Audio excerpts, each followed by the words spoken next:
जय श्री रामचरितमानस बालकांड दोहा 76 से आगे 78 तक।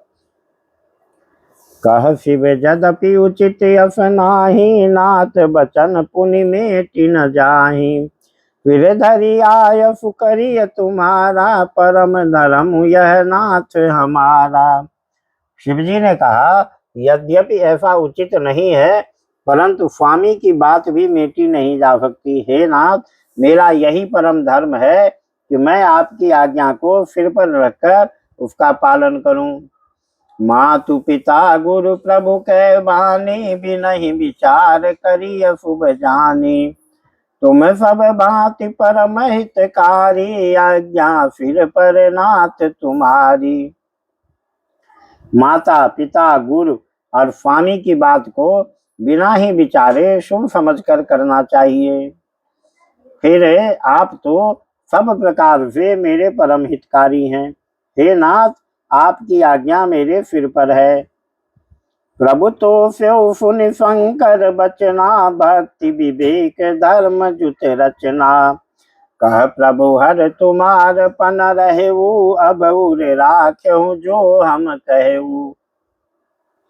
शिव जी की भक्ति ज्ञान और धर्म से युक्त वचन रचना सुनकर प्रभु श्री रामचंद्र जी संतुष्ट हो गए। प्रभु ने कहा, हे हर, आपकी प्रतिज्ञा पूरी हो गई। अब हमने जो कहा है उसे हृदय में रखना। अंतर्धान भये असभासी, शंकर सोई मूरति उरे राखी। तब ही सप्तऋषि शिव पही आए, बोले प्रभु अति बचन सुआए। इस प्रकार कहकर श्री रामचंद्र जी अंतर्धान हो गए। शिव जी ने उनकी वह मूर्ति अपने हृदय में रख ली। उसी समय सप्तऋषि शिव जी के पास आए। प्रभु महादेव जी ने उनसे अत्यंत सुहावने वचन कहे। पार्वती पही जाई तुम, प्रेम परीक्षा ले। गिरि प्रेरी पठयहु भवन, दूरी करहु संदेह।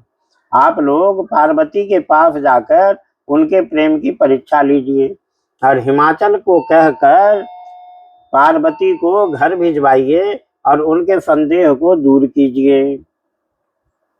ऋषि ने गौरी देखी तह कैसी, मूरति मंत तपस्या जैसी। बोले मुनि सुनु शैल कुमारी, करहु कवन कारण तपु भारी। ऋषियों ने पार्वती को कैसी देखा, मानो मूर्तिमान तपस्याई हो। मुनि बोले, हे शैल कुमारी, सुनो, तुम किस लिए इतना कठोर तप कर रही हो।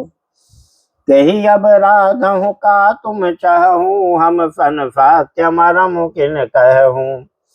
कहत बचन मनु अति सकुचाई, हंसी हूँ सुनी हमारी जरताई।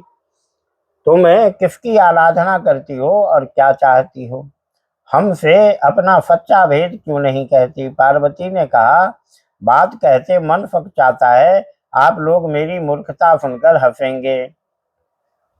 मनुहट परा न सुनई सिखाबा, चाहत बारी पर भीति उठाबा। नारद कहा सत्य सोई जाना, बिनु पंखन हम चाहि उड़ाना। मन ने हठ पकड़ लिया है, वह उपदेश नहीं सुनता और जल पर दीवार उठाना चाहता है। नारद जी ने जो कह दिया उसे सत्य जानकर मैं बिना ही पांख के उड़ना चाहती हूँ। देखो मुनि अविवेक हमारा, चाहिए सदा शिव ही भर तारा।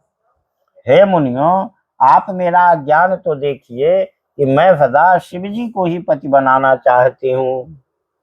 सुनत बचन बिह से ऋषय, गिरि संभव तब दे। नारद कर उपदेश सुने, कहूँ बसु किसुगे।